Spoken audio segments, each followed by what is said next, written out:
oyente, esto no es una advertencia, es toda una declaración de intenciones.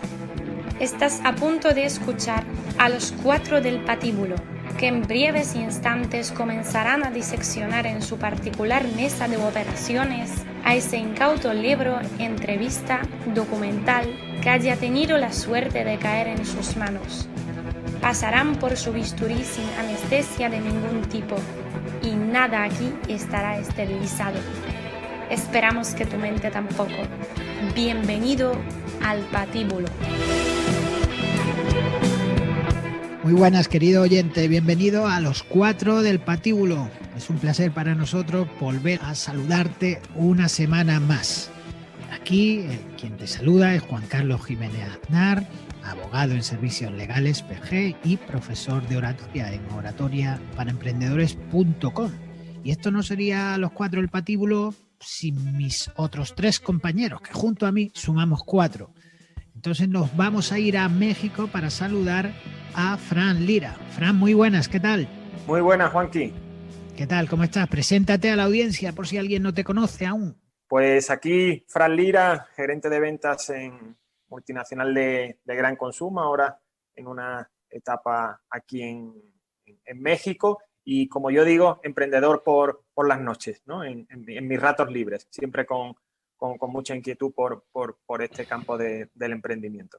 Y ahora nos vamos hasta Lugo para saludar y quedarnos con nuestro compañero Alberto Ferreiro. Alberto, muy buenas, ¿cómo estás?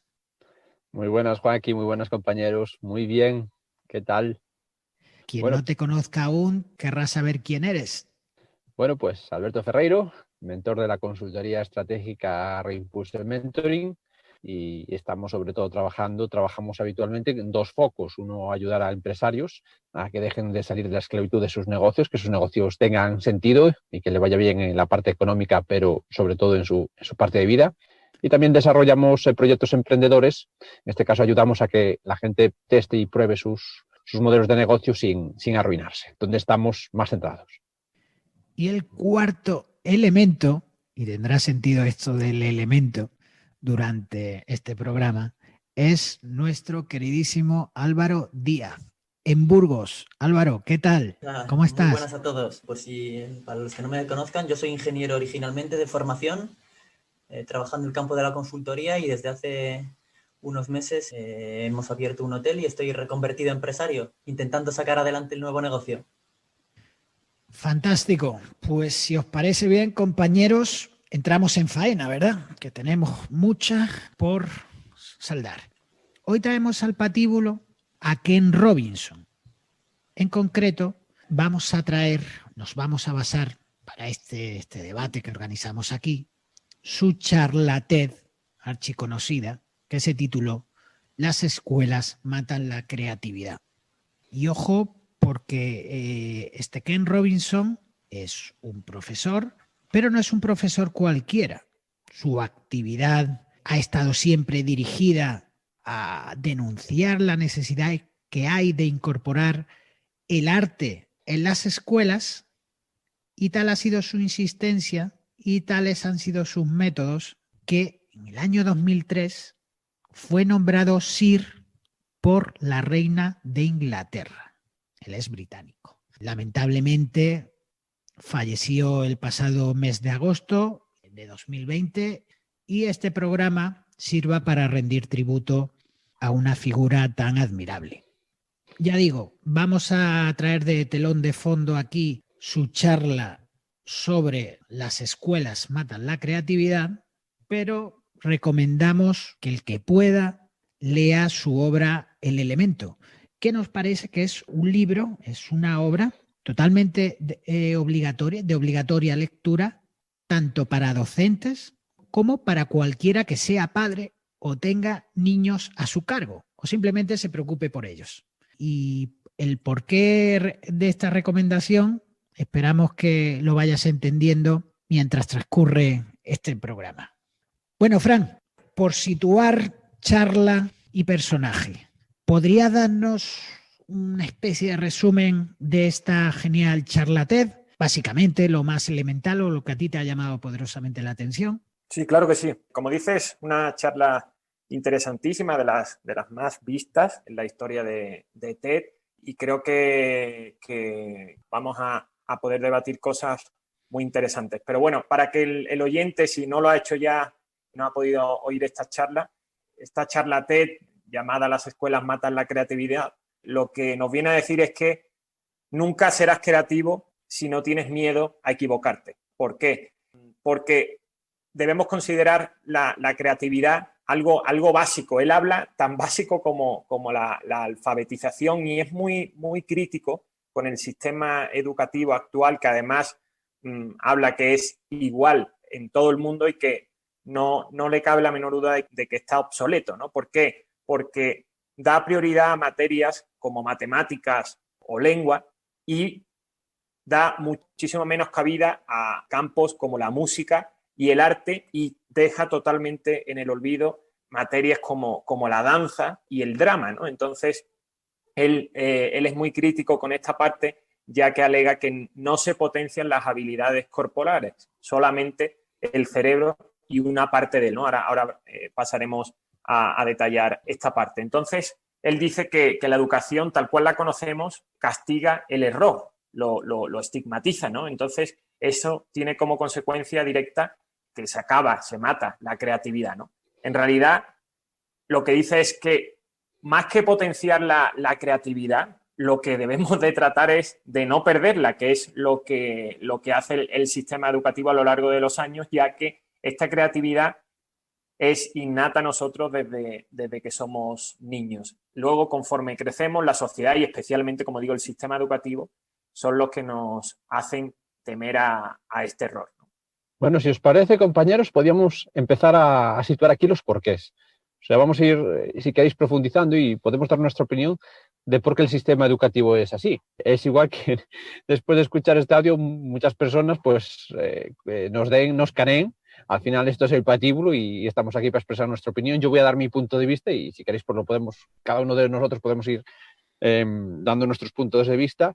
Yo de alguna manera lo que más he visto y por experiencia, he conocido a muchos profesores, los he sufrido también. Si tuviera que dar un punto de vista, es que este miedo del que habla Ken Robinson, el miedo a equivocarse, este miedo creo que en muchas personas está muy, muy, muy arraigado. Y muchas de las personas que acceden, que acaban en el proceso de incorporarse a este sistema educativo, les falta lo más importante, que creo que es la pasión.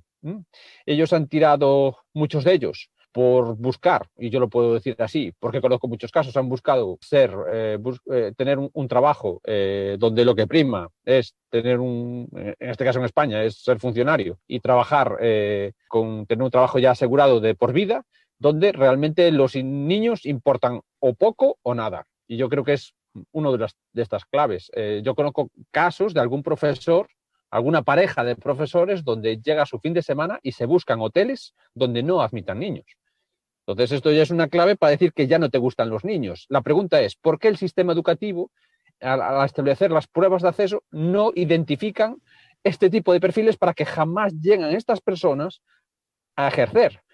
En otros países, sobre todo en los países nórdicos, que son referentes en muchos temas, y esto quizás más, los profesores son la élite, que creo que esa es la clave. Si nuestros profesores fueran la élite, ahí es donde realmente podría venir el cambio.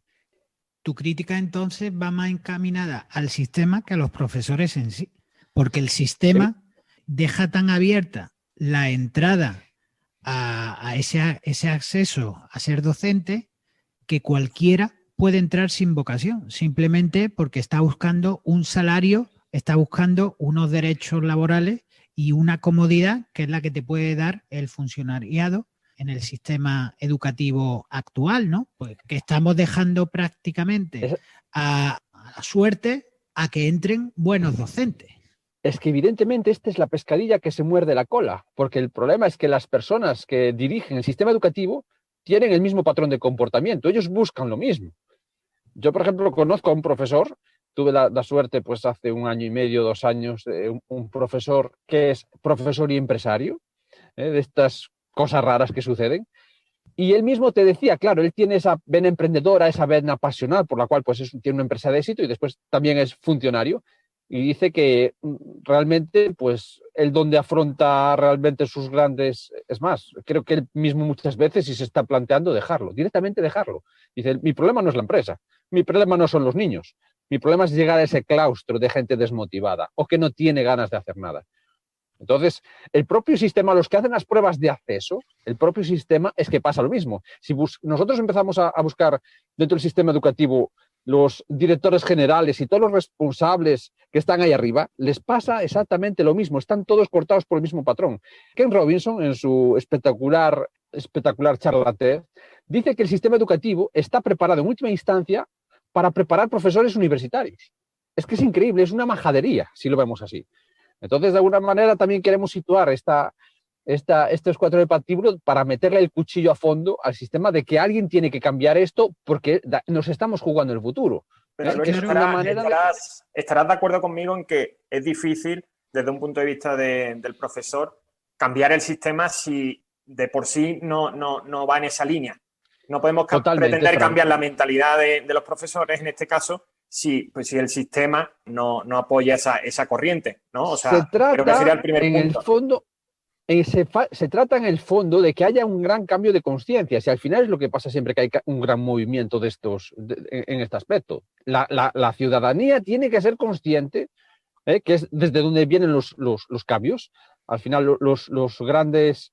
Los mejores que han sido en esto han sido en la Revolución Francesa, cuando la liaron parda y cambiaron un sistema desde abajo, cuando el ciudadano dice hasta aquí, que somos los que tenemos que pedir ese cambio. Evidentemente, un profesor, yo me he visto, ya os digo, comparto con muchas personas que han entrado en el sistema educativo y que se están planteando salir de ahí porque dicen, yo aquí no puedo hacer nada de dentro, es como me veo solo y no puedo pelear contra un sistema que no busca para nada ni la motivación, ni la creatividad, ni nada de eso. O sea, el problema tiene mucha más enjundia de lo que realmente pensamos y el problema es que nos estamos jugando el futuro.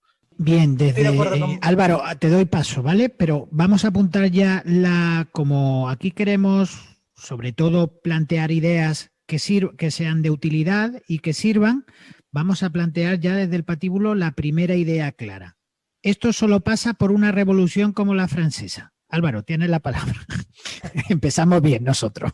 A ver, yo estoy de acuerdo con mis compañeros de que la mejora del profesorado es un aspecto clave para mejorar la educación.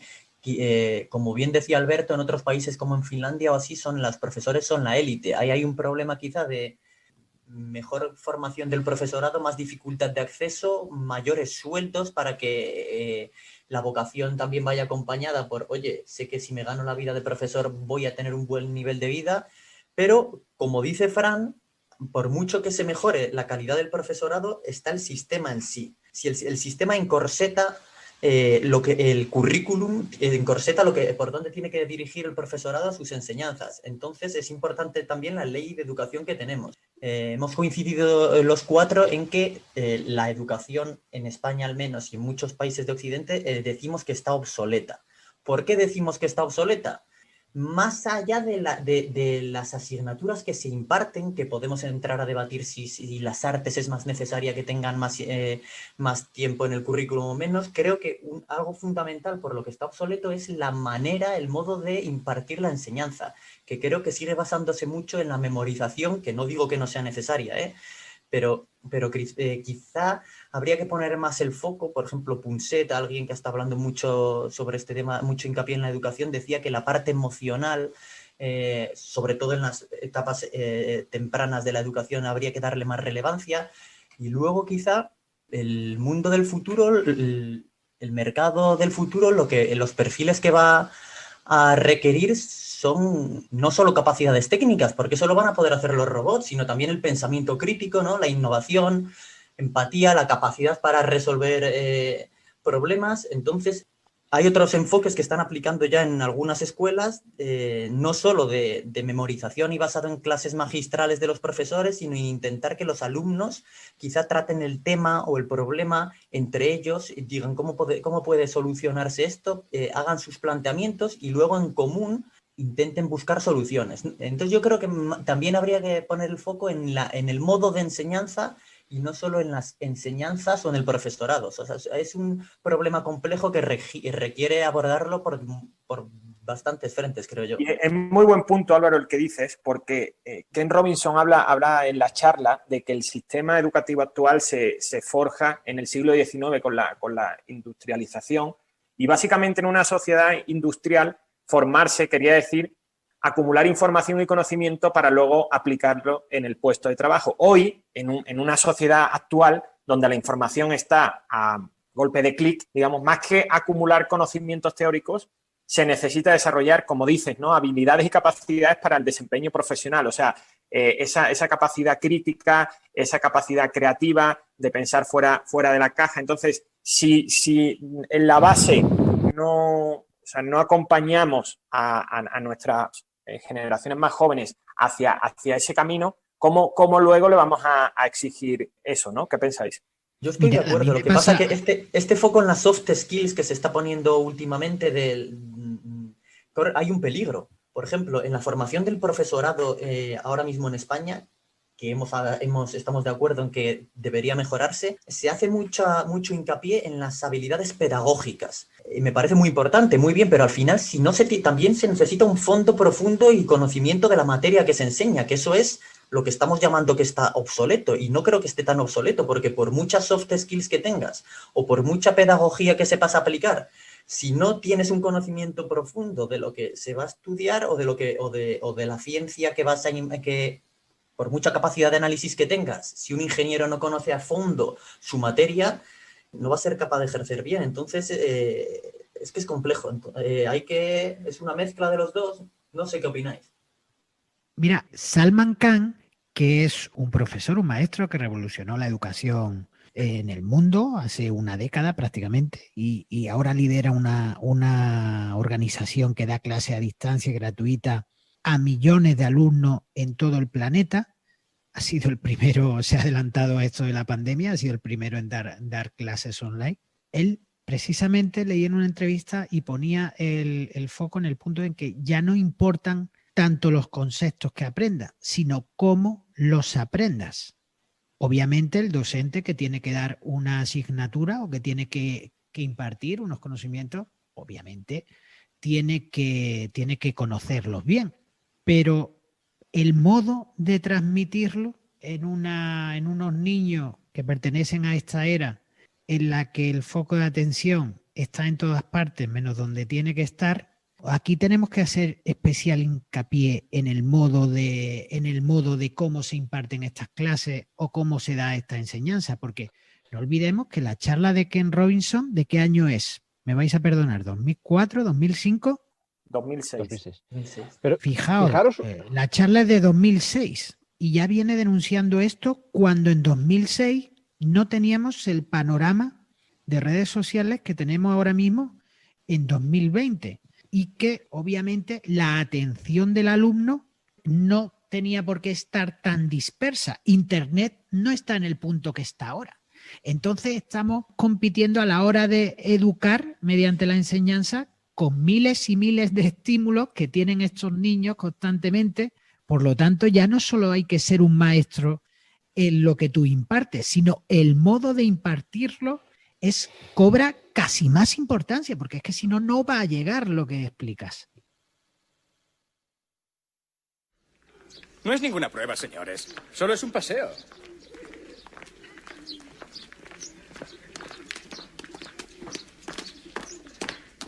Eso es.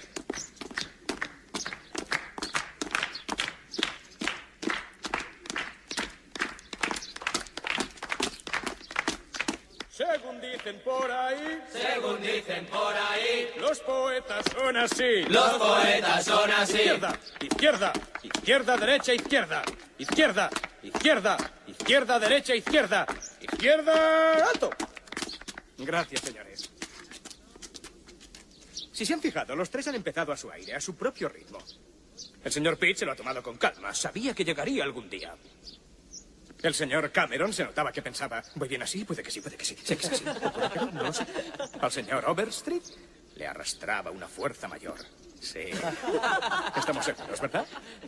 No les he hecho salir para ridiculizarles, les he hecho salir para ilustrar la cuestión de la conformidad, la dificultad de mantener las propias convicciones frente a los demás. Aquellos de ustedes que estén pensando, yo hubiese caminado de otro modo, pregúntense a sí mismos por qué daban palmadas. Todos necesitamos ser aceptados.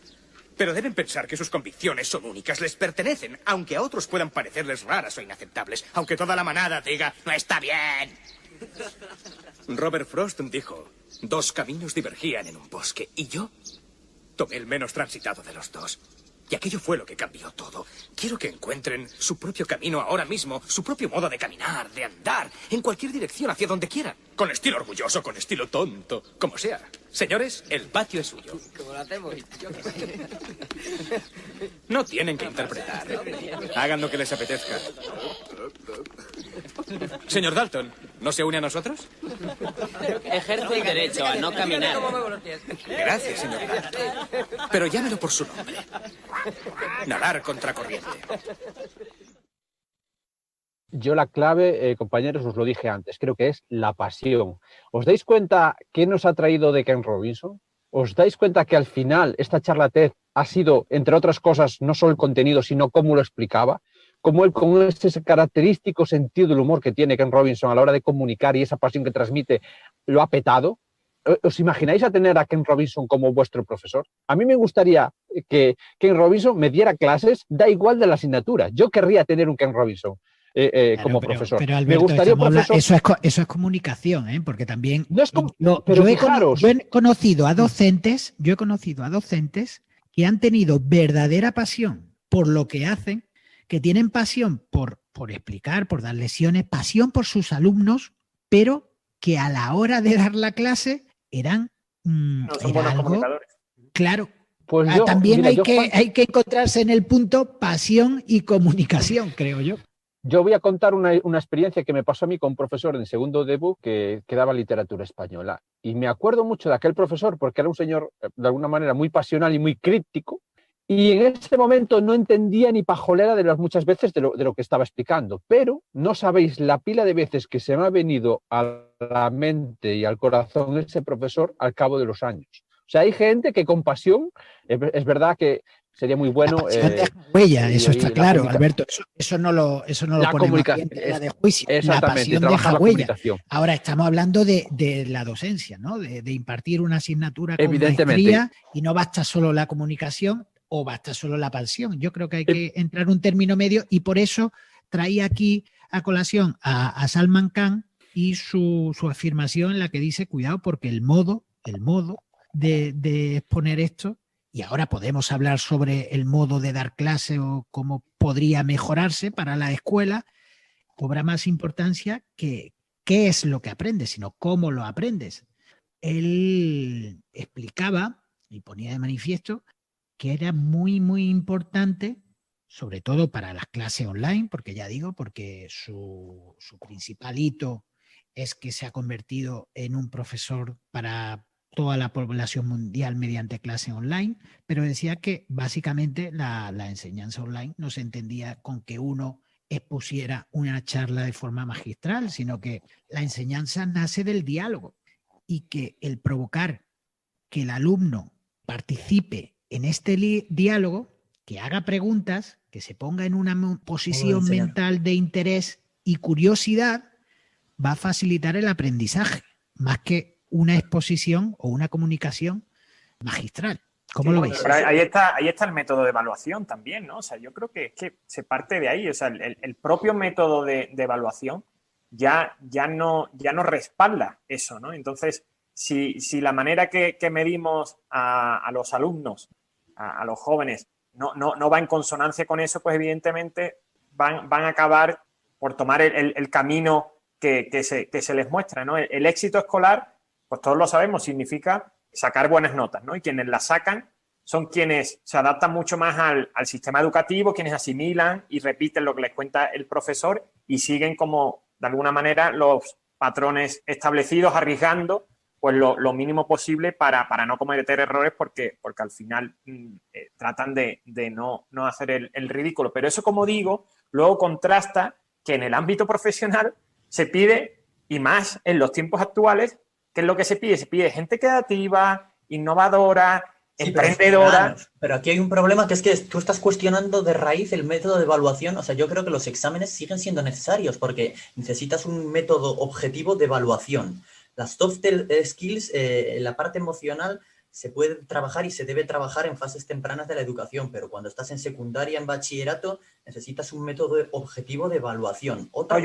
Yo no digo, Álvaro, que no se deba evaluar. Simplemente digo que el sistema actual de evaluación no respalda la creatividad. Y dime tú, por ejemplo, y todos los conocemos, los tipo test, ¿en qué potencia la creatividad? Dímelo. Pero, por ejemplo, estoy de acuerdo, pero en ingeniería a ti te ponen un problema y puedes tener unas bases técnicas y un conocimiento muy amplio, que el problema es original y no te has enfrentado a él hasta el momento del examen.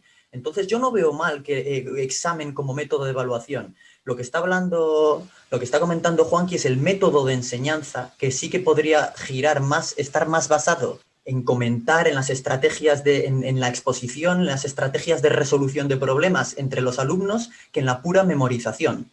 Eso sí que estoy yo de acuerdo con Juanqui.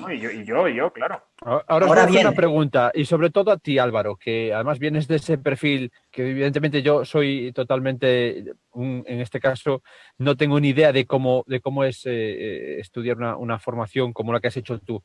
Imaginaros que cuando se os plantean hacer ejercicios pues, en el tema de resolver problemas de ingeniería, imaginaros si en vez de ser solo resueltas por un alumno, pudiéramos resolver esos problemas en grupo.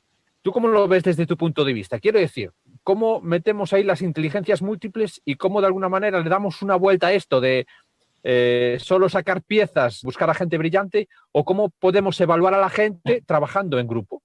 ¿Cómo lo verías tú desde el punto de vista? Veo una estrategia de enseñanza muy adecuada, pero no solo en universidades, pero como enseñanza en el aula, en grupo o previo quizá a que te dé la solución el profesor, comentar el problema, intentar solucionarlo por tu cuenta, que te den unas herramientas y luego y con el profesor ya más adelante, cuando tú lo has trabajado, intentar resolverlo. Ahora bien, en el examen, lógicamente, a quien te evalúan es a ti. Creo que la evaluación final, estés donde estés, la nota no puede ser compartida, sería injusto. Yo creo que aquí estamos los cuatro de acuerdo en que el examen es necesario, pero claro, ahora entremos en el tipo de examen, ¿no? Para la evaluación, porque aquí creo que Fran es el que lo ha dicho, en el sistema educativo actual, lo que se premia, en lo que está basado, es la habilidad académica y la memorización. Y luego nos encontramos que ahí fuera, cuando salimos de nuestros colegios, de nuestro instituto y de nuestras universidades, no nos sirve de nada memorizar. No nos sirve de nada memorizar. Entonces, Álvaro, yo también soy ahí, no entiendo mucho de ingeniería, ¿no? Pero está claro que tú estás hablando de unos exámenes en los que te están preguntando por soluciones a unos problemas que te plantean. Eso está muy bien como sistema de evaluación, independientemente de cómo sea la enseñanza, pero sabemos que por nuestra experiencia personal y por lo que estamos viendo, los niños, nuestros hijos, que se sigue premiando la memorización por encima de otras habilidades. Y luego, creo que es lo que trataba de explicar Fran, que en el plano laboral, en el mundo profesional, precisamente lo que se busca es creatividad, es capacidad de innovación, es atreverse, y eso en las escuelas no nos lo enseñan. No se fomenta, ¿no? Yo cuando llega alguien yo soy abogado, tengo un despacho de abogado, y cuando llega alguien al despacho a hacer unas prácticas, lo primero que le hago es darle un expediente, le explico de qué va la película y le pido sin más que me plantee una demanda para presentarla en el juzgado, tal cual. Y tenéis que ver sus caras de descomposición. Nadie me coge el expediente y me dice, vale, no sé mucho, pero a ver qué te traigo. Le digo eso, mira, tienes una semana, plantéate, buscar, esto son tal, estos son nuestras plataformas, estos son los libros, estos son los manuales. Pero sí, eso se podría hacer Juanqui, eso se podría hacer en el aula. Eso se podría hacer en el aula. Claro, pero eso es lo que voy, que me llegan. Estoy hablando de gente que viene de práctica, que ya han acabado la carrera de Derecho, cuidado, que no es que estén en el primer, segundo año de Derecho y vengan del bachillerato, no. El miedo a equivocarse. Ellos también han cursado el máster de abogacía, efectivamente. El miedo a equivocarse. Eso para que la primera... Yo estoy pensando, porque ahora que estamos hablando de cómo se puede ¿Cómo podemos alejarnos del modelo de enseñanza exclusivamente basado en la memorización e intentar acercarnos a un modelo más basado en resolución de problemas, pensar en creatividad, en analizar cómo resolver este problema en el ámbito que sea, en derecho, en ingeniería? ¿Cómo podríamos acercarnos a ese modelo? Y yo que lo pienso, para resolver un problema, más allá de la creatividad, capacidad analítica que tengas, necesitas conocer la materia. Supongamos que la materia se conoce. Conoces derecho si eres abogado, conoces ingeniería si eres ingeniero. ¿Cómo podemos acercarnos al modelo de creatividad, de resolución? Y aquí es donde entra el factor que hablaba también Ken Robinson y mucho de las humanidades. Nos estamos alejando, estamos dejando de lado las humanidades. ¿Qué papel van a tener en un mundo futuro en el que toda la información está en Internet, en la que los robots van a automatizar muchísimos trabajos? Quizá las humanidades sirven para interconectar ideas, conceptos que ya conoces técnicos, para fomentar la creatividad, la capacidad analítica. Entonces está clarísimo que un mercado laboral del futuro que va a requerir muchísimos empleos, como se suele decir, STEM, de ciencias, tecnología, ingeniería, matemáticas, está claro que hay que tener esos perfiles, pero no se puede abandonar la faceta de humanidades, porque si solo tienes conocimientos técnicos, pero luego no tienes la creatividad, la capacidad analítica para interconectarlos, hacer relaciones y resolver problemas, no te sirve de nada. El conocimiento técnico ya está en Internet. No sé Sí, además el profesor Harari, hay una entrevista que habla lo importante que es esto, que lo único que va a salvar al ser humano de aquí en adelante, debido a que ahora somos incapaces de predecir el mercado laboral ni en 5 ni en 10 años, es por un lado la inteligencia emocional y por el otro lado el equilibrio mental. Volvemos a lo de siempre. Creo que hemos hablado del profesor Harari y es una mente brillante y que es de esas personas, igual que nos podíamos imaginaros también que nos traemos a nuestro sistema educativo poder tener a un gran Elon Musk, o qué diría Elon Musk si estuviera hoy aquí en el patíbulo, de qué sería de él un perfil que ha hecho cosas increíbles. ¿Qué le ha pasado a él con el sistema educativo, por ejemplo? Te está provocando, Juanqui. Álvaro. Sí. Ya te está provocando, Alberto. Bueno, en este caso estamos en la línea, ¿no? Elon Musk sería otro ejemplo de los muchos que pone Sir Ken Robinson en su libro, El Elemento, de auténticos genios que el sistema escolar que había les dio de lado. Steve Jobs, otro mítico, ¿vale? Que tampoco también dejó la universidad. La lista es interminable y por eso recomendamos la lectura del libro del Elemento, para que nos demos cuenta la cantidad de genios a los que el sistema educativo los echaba. Y gracias a Dios que los ha echado para lo que dice que dice Ken Robinson, de que no maten su creatividad. Si hubieran seguido en ese sistema educativo, jamás, bueno, y de esto ha derivado pues grandes saltos en la historia de la humanidad que nos hubiéramos perdido sin estos genios. Iba a lanzar la siguiente pregunta, porque pues aquí en el Patíbulo nos caracterizamos no solo por ser críticos, sino por ser también constructivos.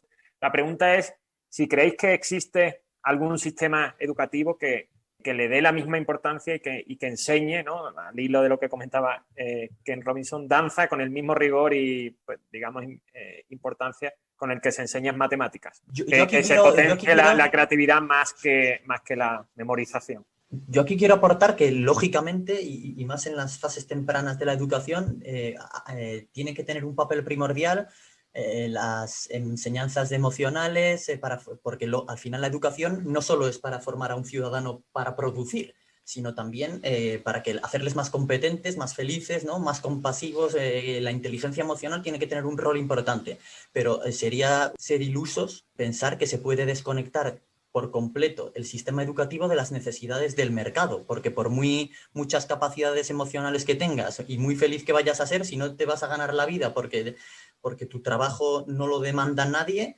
vas a tener problemas para comer. Entonces, ¿cómo se puede combinar esas capacidades que tiene que aportar el sistema educativo para tener competencias en la vida, para emocionales, para ser feliz, con las necesidades de mercado? La danza quizá pueda ayudarte a ser más creativo, a ser más feliz, pero creo que jamás podrá tener en el siglo XXI la relevancia en el mercado que van a tener las materias técnicas.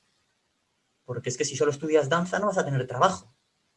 Entonces no sé qué opináis de cómo combinar las habilidades que todo el mundo debe tener para ser analítico, para ser creativo, que eso se va a necesitar, y combinarlo con el trasfondo que debes conocer de tu materia. Y claro, al final hay que tener una formación que demanda el mercado. Yo no puedo estar en más desacuerdo con la afirmación que has hecho, Álvaro. En alguien que estudia danza no va a encontrar trabajo. Y no soy un forofo de la danza, ni mucho menos. Pero no quiero vivir en un mundo en el que los grandes bailarines no tengan trabajo. No, pero yo creo digo... creo que es un arte, y ese arte se demandará como el arte de los actores, como los deportistas, como, claro que como los pintores, entonces, por eso digo que no puedo estar de acuerdo con eso. Pero ¿cuánto si el mercado demanda, ¿qué haces? 10 pintores o 10 bailarines, si tenemos 100 pintores, 90 están sin cubrir la demanda? Mi apreciación es que todo depende qué problema solucione la danza, en este caso. Yo, por ejemplo, como mentor, tengo un par de casos de artistas. Yo trabajo con artistas y realmente lo que buscamos cómo nuestra propuesta de valor encaja en las necesidades de la gente. Y os puedo decir que se pueden hacer cosas increíbles, pero increíbles. Esto, lo que nos estás transmitiendo, Álvaro, es verdad que evidentemente viene un poco de lo que traíamos de atrás. Coincido contigo en la parte de que necesitamos la parte técnica.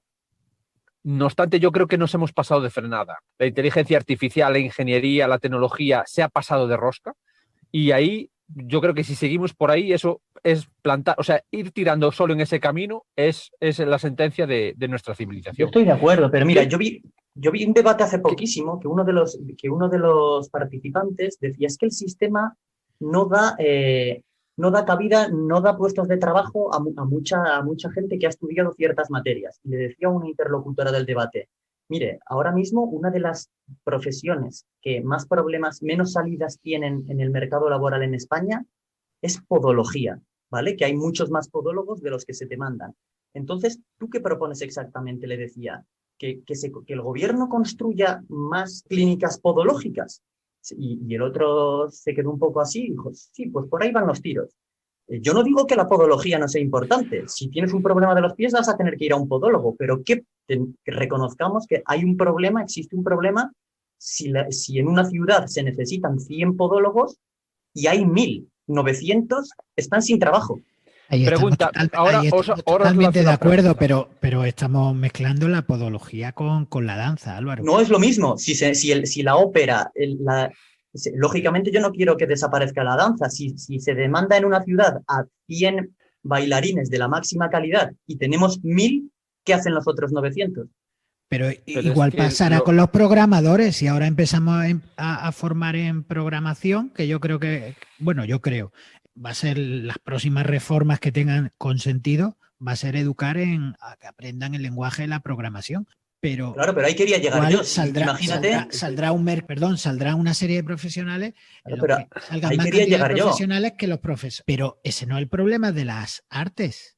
Pero imagina que en una ciudad, Juanqui, se demandan 100 bailarines y 2.000 programadores en la misma ciudad, ¿vale? Pero Álvaro, la pregunta es ¿por qué solo se demanda? Lo mismo pasa con los abogados, lo mismo pasa con los empresarios, lo mismo pasa, sí, ahí estamos de acuerdo, sí, ese no es el debate.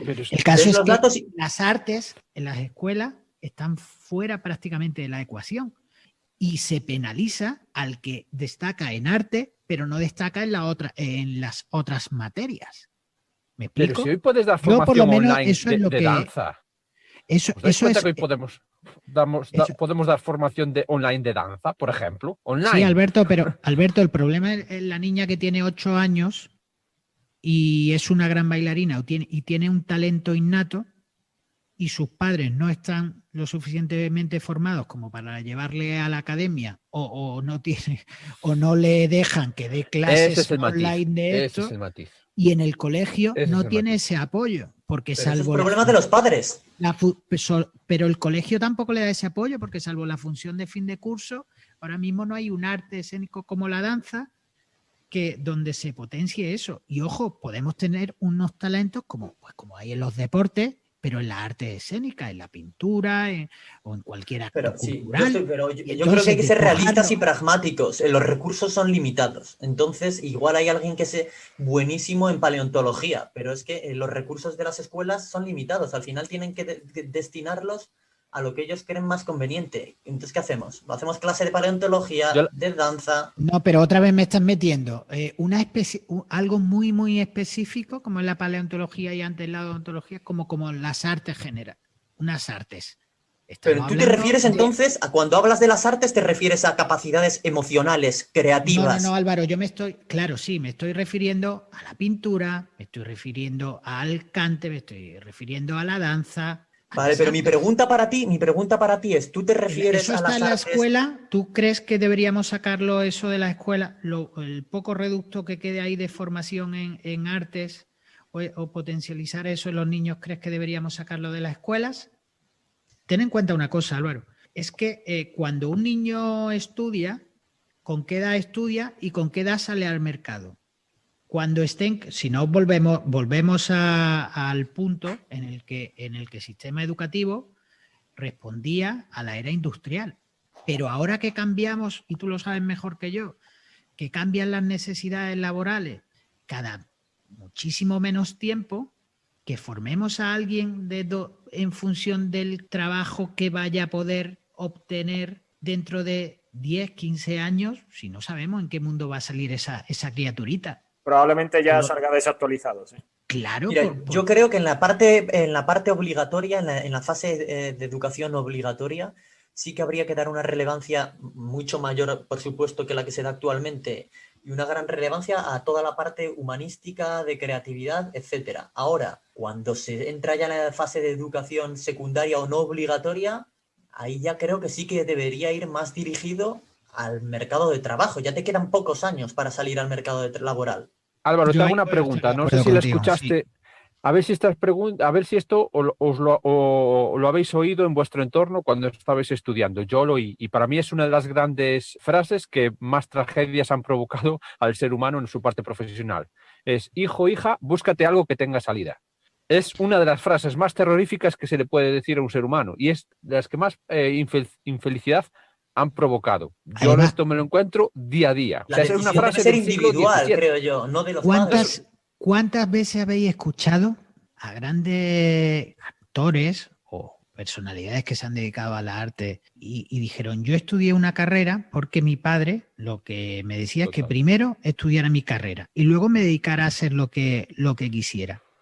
Y lo han conseguido, aunque la carrera no le haya servido de nada. Pero, ¿realmente ese sistema es el adecuado? Está claro que con la regla del juego que tenemos ahora, yo a mi hijo igual le diría lo mismo. Si mi hijo me dice que quiere ser actor y tiene unas notas altas en una asignatura que al cursar una carrera relacionada con eso le puede dar una buena salida laboral, pues le diría, mira, tú primero estudia tu carrera y una vez que tengas esa carrera ya dedícate a la arte escénica. Pero yo le diría lo mismo, pero es que en este escenario yo plantearía exactamente lo mismo y eso es lo que creo que está obsoleto. Porque una persona que quiere dedicarse profesionalmente a otra cosa le obligan, o sus padres o el profesorado le obligan a ir a su sistema de seguridad para sacarse una carrera, para tener eso ¿me explico? Ese punto, lógicamente, es debatible, pero hay que tener en cuenta que a esa fase no se llega hasta que decides o te planteas qué rumbo tomar con 18 años en la universidad. No, sí, Álvaro, es mucho antes, es muchísimo antes. Ahí es cuando ya te hacen decidir, pero forjarse la vocación es mucho antes de los 18. ¿Cómo va a ser a los 18? Pero no te obligan a tomar la decisión durante la fase secundaria. Tú tienes que asistir al instituto. Álvaro, pero puede ser que con 18 años, si tú eras un fenómeno en piano y lleves o con la guitarra y lleves desde los 10 años sin tocar la guitarra porque te han quitado la guitarra porque sacaban malas notas, a los 18 años, ¿ahora qué? Aquí yo creo que estamos hablando de lo mismo, pero lo estamos reorientando. Está claro que a esa edad ya sí que se tiene cierta capacidad de decisión. Aquí lo que estamos basándonos es que en las escuelas, en la charla de Ken Robinson y en la que estamos de acuerdo, es que matan tu creatividad. Y cuando llegamos al bachillerato, si destacábamos en algún arte, si es por la escuela, esto nos lo han liquidado completamente. Vale, pero ¿por qué matan la creatividad? Que estoy de acuerdo en que la matan. Creo que uno de los factores que más mata la creatividad es el modo de enseñanza focalizado en la memorización. Que no digo que deba desaparecer.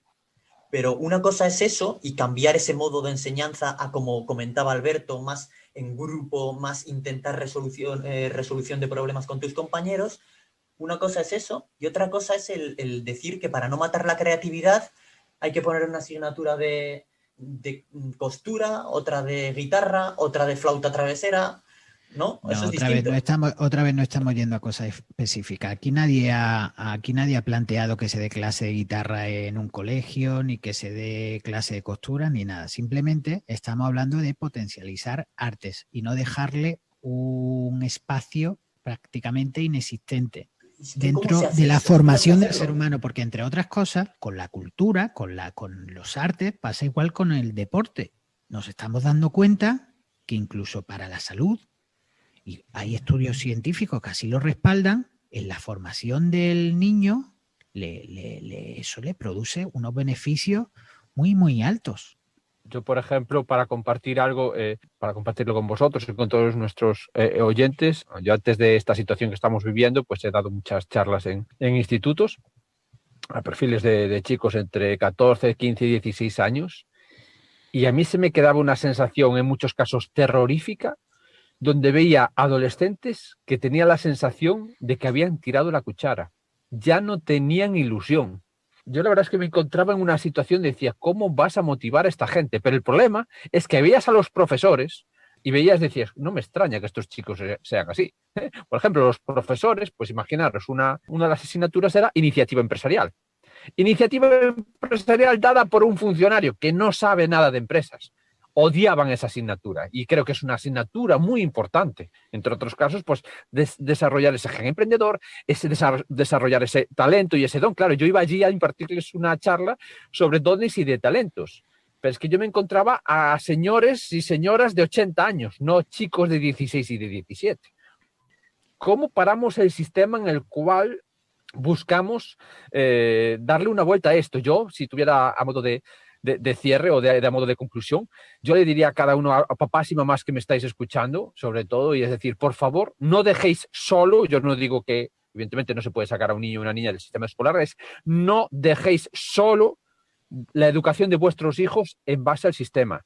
Buscar información. Hay otros sistemas, hay más escuelas hoy, los Montessori, creo que por ejemplo es una propuesta que a mí me gusta mucho, la educación Montessori. Hoy hay recursos y formaciones que le podemos dar a nuestros hijos y que podemos ser profesores de nuestros hijos y sobre todo abriendo puertas que el sistema educativo nunca les va a abrir y sobre todo dando ejemplo. El problema es que muchas veces los propios padres con 40 años o 35 ya hemos tirado la cuchara y eso es súper contagiador. Entonces, buscaría sobre todo que los padres tenemos una responsabilidad muy grande, por lo menos con lo que nos toca de frente, que es con cada uno de nuestros hijos. Yo, complementando lo que comenta Alberto y también a modo de cierre, refuerzo la obligatoria necesidad de revisar el sistema educativo. Traigo como ejemplo el que tiene Finlandia, que es un poco el benchmark que hay en todo el mundo y es un sistema educativo donde la metodología ha abandonado las memorizaciones típicas, ¿no? del sistema educativo que todos conocemos y hace más énfasis en el desarrollo de la curiosidad, la creatividad, la experimentación. Entonces, no es una cuestión de transmitir información, sino que es más importante, digamos, aprender a pensar. Aquí los profesores, que Alberto también ha sido muy crítico con este tema, fomentan mucho la participación, trabajan mucho en grupo con sus alumnos, precisamente para eso, ¿no? Para buscar retroalimentación de los mismos y realizar estas clases más participativas. Entonces yo creo que la solución va por ahí. Tenemos ya el ejemplo del caso de éxito de Finlandia y ojalá que se tome nota para que tengamos un futuro más esperanzador de lo que pinta hoy en día. Bueno, yo creo que en el futuro lo que se considerará o lo que va a ser un trabajador exitoso no lo va a ser probablemente solo por sus capacidades técnicas, sino también por sus cualidades como el pensamiento crítico, ¿no? Capacidad analítica, empatía, capacidad para resolver retos y problemas. Entonces, como hemos estado comentando, es probable que nuestro sistema educativo esté obsoleto o al menos necesite modificaciones para mejorarlo, pero es un problema complejo que haya que abordar por distintos frentes, ¿no? Formación del profesorado, el sistema, el modo de impartir la enseñanza, los currículums desde la ley de educación. Entonces, las humanidades no deben dejarse totalmente de lado y centrarlo solo en lo que va a demandar el mercado laboral, porque si no, la capacidad de creatividad, de análisis y de resolver problemas va a verse dañada por mucho conocimiento técnico que se tenga. Yo por mi parte voy a finalizar esta charlita sobre educación trayendo aquí al escenario a nuestro Pablo Picasso y esa frase que el maestro Ken Robinson citaba de él, y es que todos los niños nacen artistas. Lo difícil es seguir siendo un artista cuando crecemos. Además, esta frase, curiosamente, esta semana se la he escuchado también a Leiva, el ex cantante de Pereza, el compositor. Y simplemente como cierre para que tomemos algo de conciencia, como aquí ya nos hemos prácticamente leído El poder de la hora, somos más conscientes y no tenemos que perder ese artista que llevamos dentro. El compromiso de los 4 del patíbulo va a ser seguir hablando de educación y no dejarlo en esto, porque hay libros muy interesantes, hay muchos formadores y creo que debemos asumir una responsabilidad todos, nosotros como ciudadanos, y no solo dejarlo en manos de políticos que esto lo ponen lo sacan simplemente a relucir cuando toca hacer alguna reforma para atender alguna de sus pretensiones. Así que, ¿qué os parece, compañeros? ¿No? El compromiso que debemos adoptar aquí es traer más educación al patíbulo y fomentar mejoras en la educación, porque qué duda cabe que es el futuro, ¿verdad? Así es. Pues sí, compañeros, nos despedimos de nuestro oyente. Hasta la próxima semana. Por favor, querido oyente, si te ha gustado lo que has escuchado, suscríbete a cualquiera de los canales por donde nos escuchas y agradecemos cualquiera de tus sugerencias, ya sea para alabarnos, ya sea para criticarnos. Síguenos también en nuestras redes sociales y nos vemos la próxima semana. Compañeros, hasta la próxima. Hasta la próxima. Adiós. Hasta pronto, un placer. Adiós.